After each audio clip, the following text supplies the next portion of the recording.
ẹ jẹ́ á ṣàgbéyẹ̀wò ohun tó fẹ́ ṣẹlẹ̀ sí gbogbo ìràwọ̀ pátá lónìí tí ń ṣọjọ́ Monday August 3 ọdún 2026 tá wà nú èyí.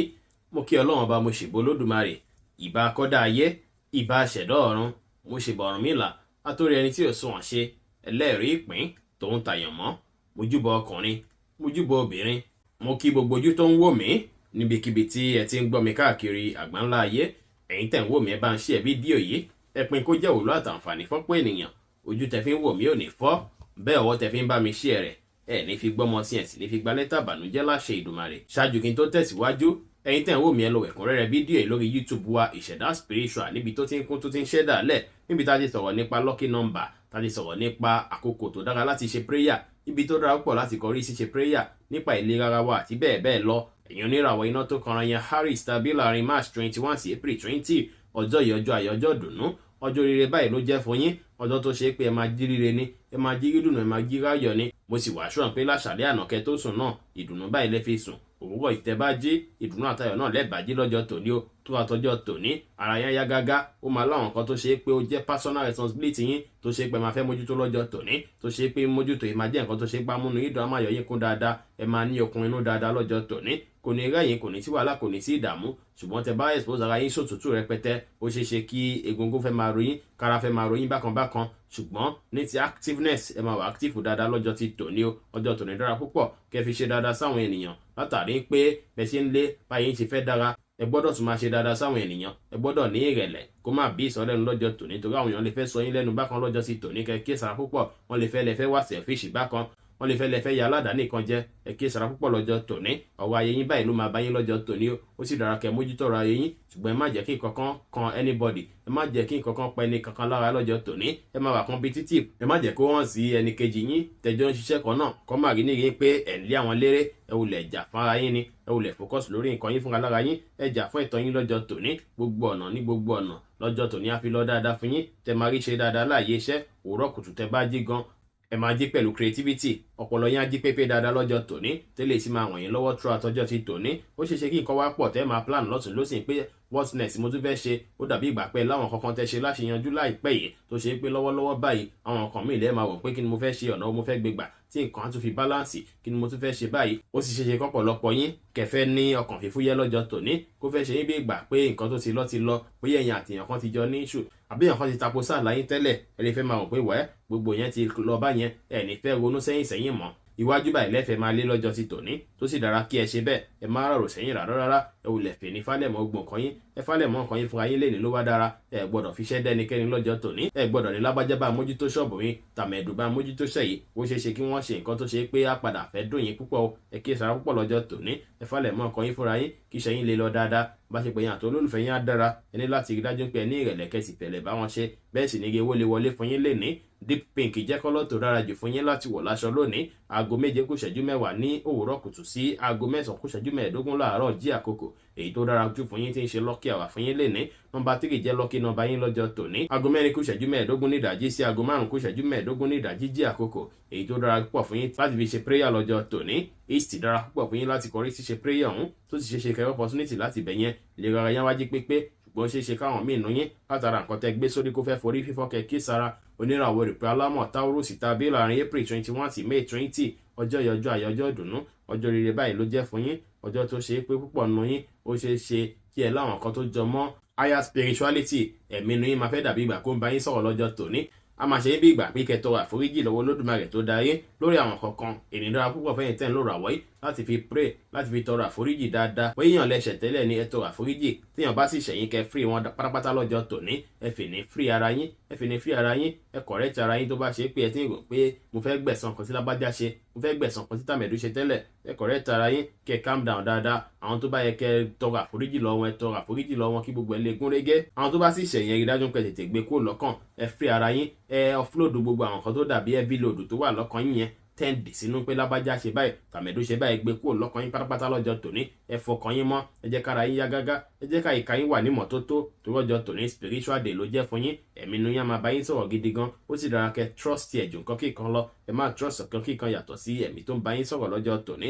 lọ́jọ́ tòní tẹ́ bá lọ bí iṣẹ́ ẹ̀mí náà ló máa darí yín láti jẹ́ kí gbogbo nǹkan lọ dáadáa bẹ́ẹ̀ sì ni owó lè wọlé fún yín lọ́jọ́ tòní torí ẹ máa tún wà imaginative ibi tí nǹkan fẹ́ fìsì lọ́jọ́ tòní ó ṣeéṣe kí ẹ ti mọ̀ tẹ́lẹ̀ bá ṣe pé yín àtàwọn olólùfẹ́ yín náà wà òkè light pink jẹ́ kọ́lọ́ tó dára jù fún yín láti wọ̀ láṣọ lónìí aago 9:15 láàárọ̀ sí aago 11 láàárọ̀ jí àkókò èyí tó dára jù fún yín tí ń ṣe lucky hour fún yín lénìí nọ́mbà 7 jẹ́ lucky nọ́mbà yín lọ́jọ́ tòní aago 12 ní òru gànjọ́ sí aago 1 lóru gànjọ́ jí àkókò èyí tó dára púpọ̀ fún yín láti fi ṣe prayer lénìí apá south dára púpọ̀ fún yín láti kọrí ṣíṣe prayer ọ̀hún lè ra yán wájú pépé ṣùgbọ́n ṣeéṣe kọ́pọ̀lọpọ̀ yín kí ẹ fẹ́ ní weak immune system tó máa dàbí gbà pé ara yín lè tètè wà expose sí àwọn nǹkan tó jọmọ́ sickness lọ́jọ́ tòní ẹ rí dájú pé ẹ sùn dáadáa kí ẹ sì prevent gbogbo nǹkan tó jọmọ́ sickness pátápátá oníràwọ̀ afẹ́fẹ́ aláwàdà Gemini tàbí láàrin May 21 sí June 21 ọjọ́ ìyọjọ́ àyọjọ́ dùnú ọjọ́ tó dára ló jẹ́ fún yín o ọjọ́ tí ó ṣe wípé púpọ̀ nù yín àwọn ọ̀rẹ́ àwọn ojúlùmọ̀ ogun wá fẹ́ bá yín ṣe lọ́jọ́ tòní ẹ máa fẹ́ feel free pẹ̀lú àwọn èèyàn communication yín báyìí ó máa free pẹ̀lú àwọn èèyàn máa fẹ́ free pẹ̀lú yín náà pẹ̀lú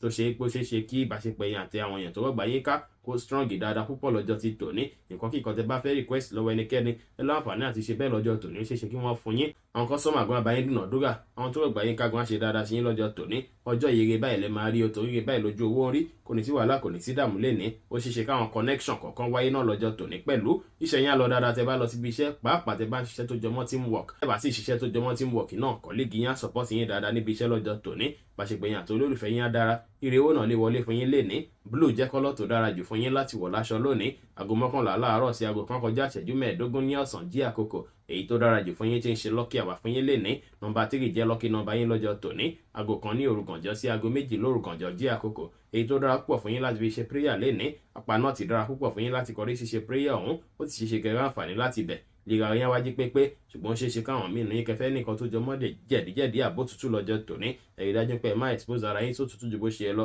bẹ́ẹ̀ sì ni kẹṣó oúnjẹ jẹ kẹṣó mímu náà lọ́jọ́ tòní oníràwọ̀ omi agbára cancer tàbí láàrin June 22 sí July 22 ọjọ́ yìí ọjọ́ tó dára ló jẹ́ ọjọ́ ayọjọ́ dùnú ló jẹ́ ọjọ́ tó dára pọ̀ láti fi ṣàríwòye sí nípa ọ̀rọ̀ iṣẹ́ yín ibi tí ẹ ṣiṣẹ́ pàtì sí àwọn nǹkan tẹ máa nílò láti gẹ́ẹ̀tì sí níbi iṣẹ́ ẹ analyze lọ́jọ́ tòní ẹ wòye sí dáadáa ẹ wò lọ́tún wò lósì pé kí lẹ máa fẹ́ láti jẹ́ kí iṣẹ́ yín dàgbàsókè èyí ìdára kẹfì wá dàgbàsókè fún iṣẹ́ yín ní gbogbo ọ̀nà ẹ fi sa ipá takitiyan láti rí dájú pé iṣẹ́ yín balance dáadáa lọ́jọ́ tòní tó bá ṣe pé bóyá ẹ̀yin àtàwọn kọ́sítọ́mà kan ẹ̀jọ́ gírì dáadáa tẹ́lẹ̀ àbí nǹkan kan ti ṣẹlẹ̀ láàrin yín ẹ lè pè wọ́n padà lọ́jọ́ tòní kẹ́ bá wọn sọ̀rọ̀ tútù ìbájá àwọn tó ń gbéṣẹ́ fún yín bíi contractor tẹ́lẹ̀ ẹ lè pè wọ́n padà pé ẹ̀lú ọ̀gá o báyìí kàṣà báyìí káwòdì ó ṣeé ṣe kí àárín yín kó tún padà gún régé padà tó lásìkò ọ̀pọ̀lọpọ̀ àwọn èèyàn tá wà láyé yìí a máa fẹ́ ní ẹ̀mí ìforíjì àwọn nǹkan tó ti ṣẹlẹ̀ sẹ́yìn a máa fẹ́ wò pé ìyẹn ti lọ ọjọ́ tòní ẹ rí dájú pé ẹ lò ó lọ́nà tó máa gbàràn iṣẹ́ ti yín lọ́wọ́ ẹ sì múra dáadáa kí ẹ̀dùn rí tẹ bá ń jáde lọ lọ́jọ́ tòní ẹ rí dájú pé múra dáadáa kí ẹ̀dùn rí kíṣẹ́ lè lọ dáadáa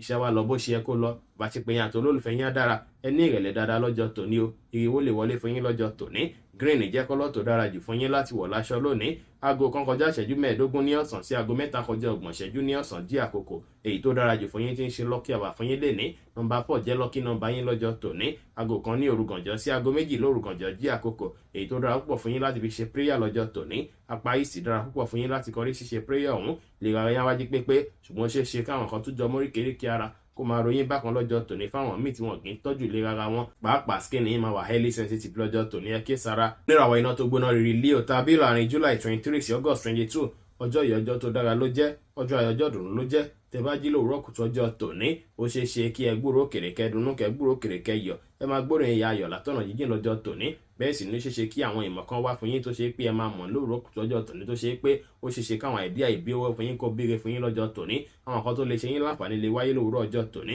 ṣùgbọ́n throughout ọjọ́ tòní ó ṣeé ṣe kọ́pọ̀lọpọ̀ yín kẹrin nǹkan tó jọmọ́ travel opportunity ìrìn àjò lè wà lẹ́sẹ̀ yín lọ́jọ́ tòní o àwọn èèyàn lè pè yín fún ní àjọ̀nà jíjìn lọ́jọ́ tòní tí ní àjò náà sì máa padà bíire tábówó tábọ́lá fún yín láṣẹ lọ́wọ́ Ọlọ́run bá ọjọ́ ìyọjọ́ tó dára ló jẹ́ fẹ́yìn tẹ́ ń lò ràwọ́ láti fi rí dájú pé ẹ wá ìmọ̀ tẹ́ bá mọ̀ lásìkò yìí ó ṣeé ṣe kó ràn yín lọ́wọ́ dáadáa ní pàtàkì gan fún alára yín ẹ máa realize àwọn kankan nínú life yín gangan lọ́jọ́ tòní tó yẹ pé realization yìí á fún yín láwọn ọgbọ́n kan àtìmọ̀ kan lọ́jọ́ tòní bẹ́ẹ̀ sì ló ṣeé ṣe kí ẹ kọ́ ọgbọ́n látara èèyàn kan lọ́jọ́ tòní bákan náà sì rí ó dára púpọ̀ kẹfì ní kẹfì ṣe prayer kẹ wá àkókò láti ṣe prayer lénìí torí ọkàn yín máa so mọ́ títí Ọlọ́run ọba tó dá yín lọ́jọ́ ti tòní ó sì dára kí ẹ súnmọ́ náà lénìí kẹ wá àkókò láti ṣe prayer pàápàá láti kó prayer time yín tí ń ṣaago 2 òru ságo 3 òru tẹ bá fọgbọ́n ṣe tẹ fẹ̀lẹ̀ ṣe lénìí ihe wá wọlé fún yín dáadáa o ẹ máa ní ìgboyà dáadáa iṣẹ́ yín á sì lọ dáadáa bá ṣe gbìyànjú olólùfẹ́ yín náà dára Indigo jẹ́ kọ́lọ̀ tó dára jù fún yín láti wọ̀ láṣọ lónìí. Aago 3:30 ní ọ̀sán sí aago 6:15 ní ìrọ̀lẹ́ jí àkókò. Èyí tó dára jù fún yín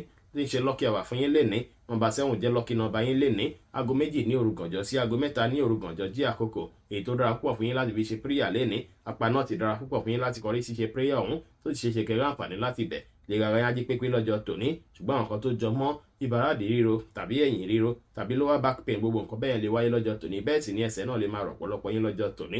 Ẹ rí dájú pé ẹ dúró fúngbà pípẹ́, ẹ jókòó fúngbà pípẹ́, ẹ wà ní position kan fúngbà pípẹ́ torí ìlera ara yín lénìí. Oníràwọ̀ erùpẹ̀ funfun Virgo tàbí láàrin August 23 sí September 22, ọjọ́ yìí ọjọ́ ayọ̀ ọjọ́ ìdùnnú, ọjọ́ rere báyìí ló jẹ́ fún yín. Ọjọ́ tó ṣe é pé ó ṣeé ṣe kí àwọn kankan wáyé lọ́jọ́ tòní tó ṣe é pé á fún yín ní peace of mind tẹ́ ẹ̀ fẹ́. Bóyá ẹni tẹ́yìn àti ẹ̀ ti jọ ní ìṣù tẹ́lẹ̀ ni ó ṣeé ṣe kí ìṣù yẹn kó padà dá ìdàn pátápátá, kọ́kàn yín balẹ̀, kọ́kàn yín fẹ́ yọ sí ẹni tó ṣe é pé ó súnmọ́ yín tẹ́ ti jọ ní ibi intimate relationship, bóyá bí ex yín ni, bóyá ẹni tó ṣe é pé ẹjọ́ ní nǹkan kan tẹjọ dàpọ̀ ní tẹ́ni náà ti wá dàbí ìgbà pé ìṣù díẹ̀ ti wáyé láàrin yín. Ó ṣe ṣe kí gbogbo ẹ̀yanjú lọ́jọ́ tòní, kẹfẹ́ free mind yín lọ́jọ́ tòní. Àwọn náà lè fẹ́ free mind wọn lọ́jọ́ tòní tó ṣe pé àwọn kọ́kọ́ máa wà corrected lọ́jọ́ tòní. Tẹ́yìn gan máa feel a sense of transformation nínú life yín lọ́jọ́ tòní. Àwọn ìpòpadà kọ́kọ́ máa wáyé nínú life yín gangan lọ́jọ́ tòní. Ọjọ́ ìjọ tó ṣe pé ó dára púpọ̀. Kẹ́ fi ṣe dáadáa sáwọn èèyàn, ẹ fi nínú rere, ẹ clear mind yín pátápátá, ẹ forgive àwọn tó bá ṣe pé ó ṣẹ̀yìn pátápátá, ẹ dáríjì wọ́n pátápátá, kẹ́ free mind yín. Kẹ́ ṣí ọkàn yín sí nǹkan rere, ẹ ronú lọ́nà tó máa gbà wọn life yín lọ́wọ́, ẹ ronú lọ́nà tó máa gbà wọn life ọmọlàkejì náà lọ́wọ́, ẹ free mind yín pátápátá lọ́jọ́ tòní. Bákan náà sì rí ọjọ́ tòní ó dára kẹ́ fi ṣe dáadáa sáwọn èèyàn, ẹ fi pẹ̀lẹ́pẹ̀lẹ́ báwọn èèyàn ṣe lọ́jọ́ tòní. Àwọn tó sì jọmọ́ síkírètì èyí tí àwọn èèyàn fi sí yín lọ́wọ́, ẹ má jẹ́ kó leak rárá lọ́jọ́ tòní o, ẹ fi sí pamọ́ dáadáa lọ́jọ́ tòní ló dára. Bá lọ bíṣẹ́ lọ́jọ́ tòní, ó ṣeé ṣe kẹ́ rí àwọn nǹkan bí opportunity kan àbí nǹkan bí ìfà tó ṣe pẹ̀ tẹ̀ iṣẹ́ fún rárá, ó jẹ́ nǹkan tó ṣe pé ẹ máa fẹ́ jẹ lájẹmọ́nú lọ́jọ́ tòní. Ẹ welcome fàyèkéyìí lọ́jọ́ tòní o, ẹ welcome ẹ àjẹmọ́nú báyìí ni ìrì àwọlé fún yín lénìí. Pàṣípẹ́ yín àti olólùfẹ́ yín náà dára. Wáìnì jẹ́ kọ́lọ̀ tó dára jù fún yín láti wọ̀ láṣọ lónìí. Aago 6:15 ní ìrọ̀lẹ́ sí aago 7:13 ní àṣálẹ́ jí àkókò. Èyí tó dára jù fún yín tí ń ṣe lucky hour fún yín lénìí. Nọ́mbà 8 jẹ́ lucky number yín lọ́jọ́ tòní. Aago 3:10 ní òru gànjọ́ sí aago 4:10 ní ìdájí jí àkókò láti fi ṣe prayer lọ́jọ́ tòní. Apá náà ti dára púpọ̀ fún yín láti kọrí sí ṣe prayer ọ̀hún. Lera yín wájú pépé káwọn míì nù yín kí ẹ fẹ́ nìkan tí ó jọ mọ́ bí akọ̀jẹ̀díjẹ̀dí kẹ́kẹ́ sára. Akọ̀jẹ̀díjẹ̀dí lè fẹ́ máa ṣe yín bákan lọ́jọ́ ti tòní. Ẹ kí sára púpọ̀, ẹ rí dájú pé ẹ mú mi dáadáa, ẹ sì jìnnà sí àwọn kan tó jọ mọ́ nǹkan tó lè bí STD fún yín lọ́jọ́ tòní. Kẹ́kẹ́ sára. Oníràwọ̀ afẹ́fẹ́ má rí mi fín Libra tàbí láàrin September 23 sí October 22, ọjọ́ yìí ọjọ́ ayọ̀ ọjọ́ ìdùnnú, ọjọ́ rere báyìí ló jẹ́ fún yín. Àwọn èèyàn tó lólùfẹ́ yín báyìí agúnrégé adúnyìngbà lọ́jọ́ tòní. Àdàbí gbà pé kò sí ìjà láàrin yín rárá tẹ́lẹ̀. Táwọ̀ gan bá ti wà láàrin yín tẹ́lẹ̀, ó ṣeéṣe káwọ̀ náà yanjú lọ́jọ́ tòní. Bá ṣe pẹ̀yìn àti olólùfẹ́ yín gangan adùn àlárin yín lọ́jọ́ tòní. Ọwọ́ òkè dáadáa lọ́jọ́ ti tòní tó ṣe pọ́jọ́ olólùfẹ́ lọ́jọ́ tòní jẹ́ ẹ bá wà lóko ẹ bá wà lódò. Ọwọ́ olólùfẹ́ yín báyìí la máa wà lọ́kàn yín dáadáa lọ́jọ́ tòní. Ọjọ́ ìfẹ́ lọ́jọ́ yìí jẹ́, ṣùgbọ́n ọjọ́ yóò dára rárá fún yín láti fi wẹ́kọ̀mù olólùfẹ́ tuntun. Látàrí pé olólùfẹ́ tuntun tẹ́ bá wẹ́kọ̀mù kò ní sí spark rárá láàrin. Àdàbí gbà pé marriage yín yẹn ó dọ̀lù pátápátá ni. Ọjọ́ tòní ẹ rí dájú pé ẹ fọgbọ́n ṣe ẹfẹ̀lẹ́ ṣe. Ẹ fìfẹ́ hàn káàkiri ìbàjẹ́ bí iṣẹ́ lẹ́wọ̀, ẹ fìfẹ́ hàn sí customer, ẹ fìfẹ́ hàn sáwọn èèyàn dáadáa lọ́jọ́ tòní. Látara fífìfẹ́ hàn yìí ẹ máa rí rẹ gbámú dáadáa, tíṣẹ́ yín á lọ bó ṣe yẹ kó lọ. Bá ṣe pé yín àti olólùfẹ́ yín náà dára, ó ṣeé ṣe lọ́jọ́ tòní kẹfẹ́ gbà wọn kan tó olólùfẹ́ yín gan ṣe fún yín sẹ́yìn tí ò dá, ẹ lè fẹ́ gbé kó lọ́kàn lọ́jọ́ tòní. Bẹ́ẹ̀ sì náà wọn gan lè tọrọ àforíjì lọ́jọ́ tòní. Ọjọ́ tòní ọjọ́ tó dára ló jẹ́ láti fi foríjì àwọn ènìyàn. Ẹ free mind yín dáadáa, ire wo lè wọlé fún yín tẹ́ bá fálẹ̀ mọ́ṣẹ́ lénìí. Pink jẹ́ kọ́lọ̀ tó dára jù fún yín láti wọ̀ láṣọ lónìí. Aago 7:13 ní àṣálẹ́ sí aago 9:05 ní àṣálẹ́ jí àkókò. Èyí tó dára jù fún yín tí ń ṣe lucky hour fún yín lénìí. Aago 5:15 ní ìdájí sí aago 6:15 ní ìdájí jí àkókò. Èyí tó dára púpọ̀ fún yín láti fi ṣe prayer lénìí. Apá south dára púpọ̀ fún yín láti kọrí sí ṣe prayer ọ̀hún. Ó sì ṣeéṣe kẹ́ opportunity láti bẹ̀ lè ra yẹn wájú pépé, ṣùgbọ́n pọ̀ ní yóò ṣeéṣe kí ẹ fẹ́ ní lower back pain tàbí kára máa já yín jẹ bákan lọ́jọ́ tòní. Ẹ ṣe oúnjẹ jẹ, ẹ ṣọ́pàrà fi para lọ́jọ́ tòní, kẹ́ sì ṣe omi mu lọ́jọ́ tòní, kẹ́ mú mi dáadáa. Oníràwọ̀ omi tútù Scorpio tàbí láàrin October 23 sí November 22, ọjọ́ yìí ọjọ́ ayọ̀ ọjọ́ ìdùnnú, ọjọ́ rere ló jẹ́ fún yín. Ọjọ́ tó ṣe pé àwọn kankan máa wà tẹ́ máa fẹ́ máa gèsè tìǹú gbèsè ayé yín. Èyí ní ìdáwà láti fi introspect, ẹ ronú jinlẹ̀ nípa life yín sẹ́yìn, ẹ ronú jinlẹ̀ nípa ibi tẹ́ ti ń bọ̀, ibi tẹ́ bá dé àti ibi tí ẹ ń lọ lọ́jọ́ tòní. Ìrònú àròjinlẹ̀ ó ṣeéṣe kí nǹkan kan jẹyọ ńbẹ̀ tó ṣe pé a fẹ́ pò yín láti ran life yín lọ́wọ́. Àwọn nǹkan kí nǹkan tó bá jẹyọ ńbẹ̀ ẹ lò lórí ìgbésí ayé yín lọ́jọ́ tòní. Àwọn nǹkan tó dàbí gbà pé kó tó ẹ bẹ̀ sí tó, àwọn ibi tó dàbí gbà pé ẹ ti fì sí jù, tẹ́ ti neglect àwọn ibì kan, ẹ rí dájú pé ẹ balance ẹ̀ nínú ìgbésí ayé yín kí gbogbo ẹ lè lọ bó ṣe kó lọ lọ́jọ́ tòní. Ọjọ́ tòní ẹ rí dájú pé ẹ mójútó àwọn nǹkan tó yẹ kẹ́ mójútó lásìkò tó tọ́ àtàsìkò tó yẹ. Kò dára kẹ́ procrastinate lásìkò yìí rárá. Kò dára kẹ́ lọ́dọ̀ lakin tó ṣe ó dọ̀tún lakin tó gbé ìgbésẹ̀ yìí. Àwọn nǹkan kíkọ́ tẹ́ bá fẹ́ ṣe níṣẹ́ tàbí ní ìgbésẹ̀ ẹ rí dájú pé ẹ ṣe lásìkò tó tọ́ àtàsìkò tó yẹ kí gbogbo ẹ lè rí bí ẹ ṣe ń fẹ́, kí gbogbo ẹ lè dùn yùgbà lọ́jọ́ tòní. Iṣẹ́ yín á lọ bó ṣe kó lọ lénìí. Báṣepọ̀ yín àti olólùfẹ́ yín á dára. Ire owó náà lè wọlé fún yín lénìí. Púpọ̀ ọ̀nà yín náà sì ó ṣeéṣe kí ẹ fẹ́ ní àwọn bí nǹkan bí health challenges díẹ̀díẹ̀ lọ́jọ́ tòní. Èyíkéyìí tẹ́ bá ń kẹ́fín ètì àmójútó ló dára. Pọ́pù jẹ́ kọ́lọ́ tó dára jù fún yín láti wọ̀ láṣọ lónìí. Aago 9 kù ìṣẹ́jú 5 ní àṣálẹ́ sí aago 11 kù ìṣẹ́jú 10 ní àṣálẹ́ jí àkókò. Èyí tó dára jù fún yín tí ń ṣe lucky hour fún yín lénìí. Nọ́mbà 8 jẹ́ lucky nọ́mbà yín lọ́jọ́ tòní. Aago 6 kù 20 ìṣẹ́jú ní ìdájí sí aago 7 kù 20 ìṣẹ́jú láàárọ̀ jí àkókò. Èyí tó dára púpọ̀ fún yín láti fi ṣe prayer lénìí. Apá east dára púpọ̀ fún yín láti kọrí ṣe prayer ọ̀hún. Lè rárá yá wájú pépé. Ṣùgbọ́n ṣeéṣe kọ́pọ̀lọpọ̀ yín kẹfẹ́ ní nǹkan tó jọ mọ́ bloating stomach bákan ẹ̀ṣọ́ oúnjẹ jẹ lọ́jọ́ tòní. Pàápàá àwọn nǹkan tó jọ mọ́ nǹkan tó lè affect inú yín tó lè bínú rírun ẹ kí ìṣọ́ra púpọ̀ lọ́jọ́ tòní. Ẹ jìnnà sí carbonated drink. Bẹ́ẹ̀ sì ni ẹ rí dájú pé ẹ jẹ oúnjẹ tó ṣe é pé ó wà healthy dáadáa torí ìlera ara yín. Oníràwọ̀ iná àtùpà Sagittarius stabil láàrin November 23 sí December 22. Ọjọ́ yìí ọjọ́ tí ó dára ló jẹ́. Ọjọ́ ayọ̀ ọjọ́ dùnú ló jẹ́ pẹ̀lú. Tẹ́ bá jí lówùúrọ̀ kùtù ọjọ́ tòní ẹ máa rí dùnú, ẹ máa rí ayọ̀, ẹ máa rí ire gbogbo. Àǹfààní lè wọlé fún yín látọ̀nà jíjìn lọ́jọ́ tòní lówùúrọ̀ kùtù. Ẹ lè jí gbáre látọ̀nà jíjìn, ẹ lè jí pọpẹ́ látọ̀nà jíjìn lọ́jọ́ tòní tó ṣe pé ire yìí máa mọ yín lọ́wọ́ dáadáa, tó ṣe pé ire máa wọnú ayé yín dáadáa lọ́jọ́ ti tòní. Ọjọ́ ìjọjọ́ tó ṣe pé máa wà highly creativity yín máa wà at its highest peak. Àwọn yẹn máa nífẹ̀ẹ́ yín dáadáa lọ́jọ́ tòní. Àwọn kan tá tẹ́yìn lọ́rùn lẹ́yìn náà fẹ́ ṣe lọ́jọ́ tòní. Àwọn ìbí ìgbà pé kẹ́ gbafẹ́, àwọn ìbí ìgbà pé kẹ́ enjoy ara yín, ó sì dára kí ẹ ṣe bẹ́ẹ̀. Bẹ́ẹ̀ sì ni ẹ wá lo energy yìí, ẹ lò lórí iṣẹ́ yín látàrí pọ́jọ́ iṣẹ́ gangan lọ́jọ́ yìí jẹ́. Ẹ lo creativity yẹn, ẹ fi ṣe nǹkan tó jẹ́ nǹkan àmì nǹkan ẹ̀yẹ níbi iṣẹ́ yín. Ẹ ṣe nǹkan yín bí idán káwọn èèyàn bá yín nífẹ̀ẹ́ sí, káwọn èèyàn bá yín fẹ́ràn rẹ̀, káwọn èèyàn bá yín gbé lárugẹ. Ọjọ́ tòní níbi iṣẹ́ tẹ́ bá wà ó ṣe ṣe káwọn èèyàn praise yín dáadáa lọ́jọ́ tòní. Kẹ́sì ní recognition sí kọ́ da yín mọ̀ sí dáadáa. Ọjọ́ tó dára lọ́jọ́ yìí jẹ́ fún yín. Gbogbo ìtẹ́ bá fọwọ́ bà ládùn, ìtẹ́ bá ń lé báyìí lẹ́ máa bá, ẹ máa wà highly lucky dáadáa lọ́jọ́ sí tòní.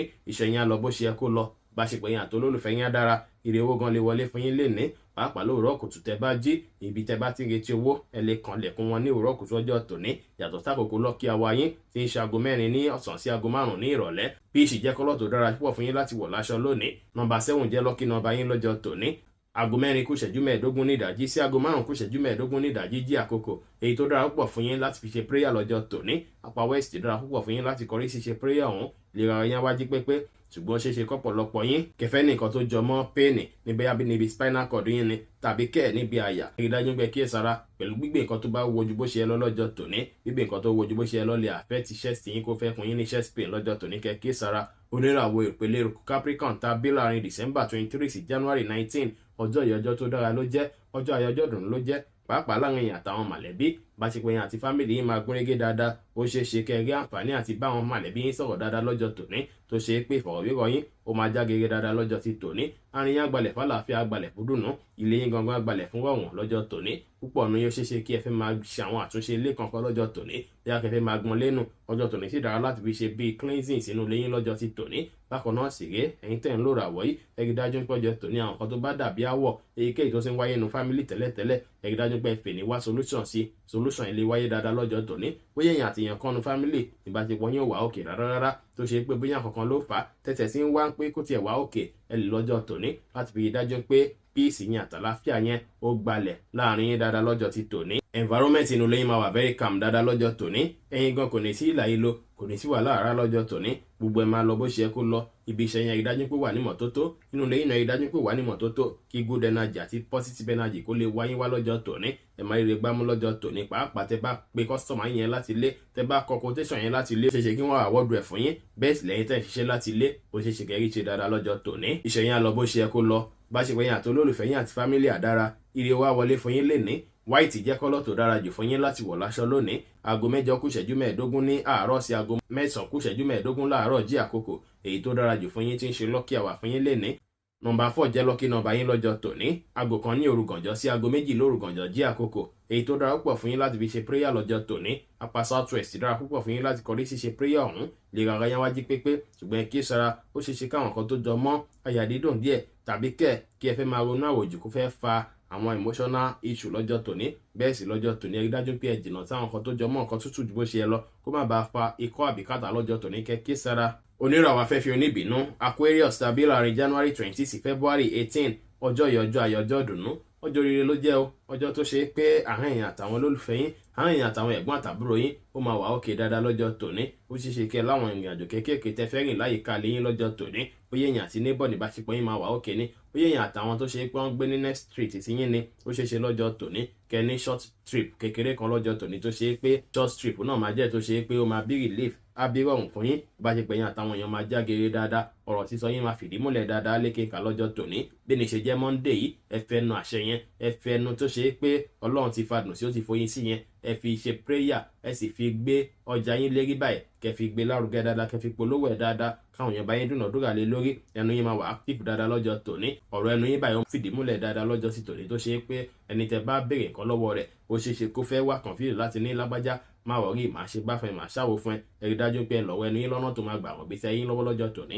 ọpọlọ yín náà wá jí pépé dáadáa lọ́jọ́ tòní àwọn inspiration tó bá ń wáyé fún yín ẹ rí dájú pé ẹ mú lò lọ́jọ́ tòní bákan náà sì rí ẹ kí sára lọ́jọ́ tòní o ẹ lè fi ní àpìlì ìkọ́kì nǹkan tẹ fẹ́ àpìlì lọ́wọ́ ẹnikẹ́ni lọ́jọ́ tòní kò sí wàhálà kò sí dààmú ẹ lè fi ní béèrè ìrànlọ́wọ́ kankan èyí tẹ́ bá ń fẹ́ lọ́jọ́ tòní ẹ lè fi tọrọ àforíjì náà pẹ̀lú ó sì dára tẹ́ bá jí lóòrọ̀ kẹ́ kọ́kọ́ tọrọ àforíjì lọ́wọ́ Olódùmarè ọba tó dá yín pẹ̀lú àwọn kan tó dàbí ìgbà pé ẹ ti ṣe lọ́tùn lósì tó dàbí ẹ̀ṣẹ̀ ẹ dájú pé tọrọ àforíjì ènìyàn lọ bó ṣe kú lọ fún yín iṣẹ́ yín á lọ dáadáa bá ṣe pé yín àti olólùfẹ́ yín á dára ire owó lè wọlé fún yín dáadáa lénìí kírìmù jẹ́ kọ́lọ́ tó dára jù fún yín láti wọ̀ láṣọ lónìí aago 3 ní ọ̀sán sí aago 4 ní ìrọ̀lẹ́ jí àkókò èyí tó dára jù fún yín tí ń ṣe lọ́kì àwà fún yín lénìí nọ́mbà 3 jẹ́ lọ́kì nọ́mbà yín lọ́jọ́ tòní aago 6 kù ìṣẹ́jú 15 ní ìdajì sí aago 7 kù ìṣẹ́jú 15 láàárọ̀ jí àkókò èyí tó dára púpọ̀ fún yín láti fi ṣe prayer lénìí southwest dára púpọ̀ fún yín láti kọrí ṣíṣe prayer ọ̀hún lè ra yẹn wájú pépé ṣùgbọ́n ṣeéṣe lọ́jọ́ tòní káwọn kan tó jọmọ́ mímí yín kó fẹ́ rí bákan tẹ́ bá wà níbi tó ró ti pọ̀ sí jù tàbí kẹ̀ tí atẹ́gùn ti pọ̀ sí jù ẹ kíyèsára púpọ̀ lọ́jọ́ tòní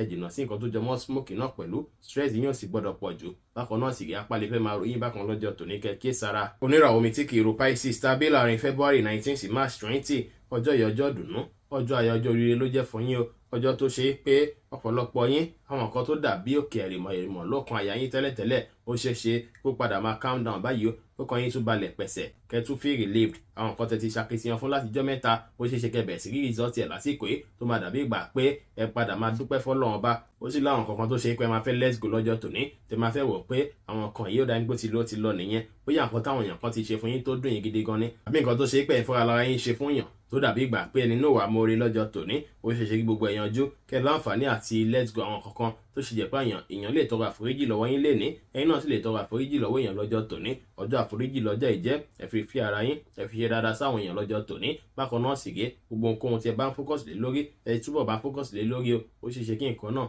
kó padà bíire kó padà bí ayọ̀ kó bí ìdùnnú fún yín lásìkò yìí gbogbo tó dàbí ìrònú àròjù láti jọ́ mẹ́ta gbogbo ẹ máa kánṣu pátápátá tọkàn yín máa balẹ̀ pẹ̀sẹ̀ ẹ máa lè ṣáná ẹnájì yín sí nǹkan míì báyìí lásìkò yìí púpọ̀ ọ̀nù yẹn máa ríre gbámú látara ti tẹpámọ́ṣẹ́ yín ẹ tẹpámọ́ṣẹ́ dáadáa lénìí ẹ sa ipá àtàkìtìyàn lọ́jọ́ tòní púpọ̀ ọ̀nù yín sì rèé ó ṣeéṣe kó wọ̀nyí láti náwó lórí àwọn kankan lásìkò yìí ẹ wá kí sára tẹ wá fi lọ sọ́jà lọ́jọ́ tòní ohun tẹ bá fọwọ́ bà kò ní tó yín o a ṣe ń bí ìgbà pé kẹ máa ra gbá kẹ máa ràwó kẹ ra kòkó bá ba ṣáṣun ní ẹ kí sára dáadáa kẹ mọ̀ dájú pé ó ṣeéṣe kí ẹ lọ ṣe mistake lọ kó àwọn kan tó ṣe pẹ́ ní padà nílò tó máa affect owó yín lọ́jọ́ tòní kẹ́ kí sára púpọ̀ financial stability máa jẹ́ number 1 nínú mind yín lọ́jọ́ tòní bí ìgbà pé ó yẹ kówó ti wọlé bí ìgbà pé ó yẹ kí ire ti dé bẹ́ẹ̀ sì ní ire máa wá dé láṣẹ lọ́wọ́ Ọlọ́run ọba ẹ rí dájú pé ẹ ṣe prayer dáadáa lọ́jọ́ tòní kẹ́ tó kù òǹlé pàápàá lórí gbogbo nǹkan tẹ́ ti ṣàkitiyan fún ìbàjẹ́ lẹ́kan lẹ̀ ń kọ́ lọ látijọ́ ẹni kọ́lọ́n túbọ̀ báyìí mú tẹ̀síwájú kẹ́ feel relief pẹ̀lú àwọn kan tó dàbí burden lásìkò yìí iṣẹ́ àlọ́ bó ṣe kó lọ léni tẹ́ bá falẹ̀ mọ̀ṣẹ́ dáadáa ẹ máa sún rere gbámú dáadáa bẹ́ẹ̀ sì ní bá ṣe gbìyànjú àti olólùfẹ́ yín á wà òkè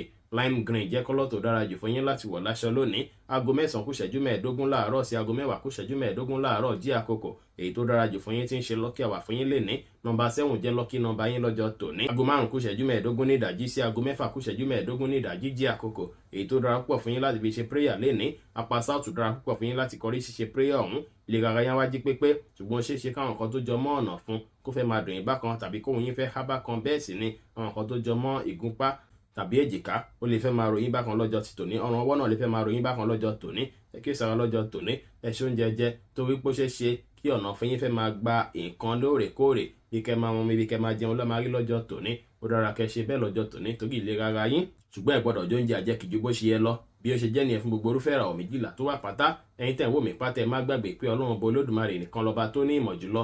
Ẹ̀yin tẹ́ fẹ́ ṣèwádìí onírúurú láǹfààní àti kàn sí wa ní WhatsApp 09033897161. Ire gbogbo ajẹ́ tiwa lónìí, lọ́sẹ̀ yìí, lóṣù yìí àti ní gbogbo ọjọ́ ayé wa láṣẹ Èdùmàrè. Ire o.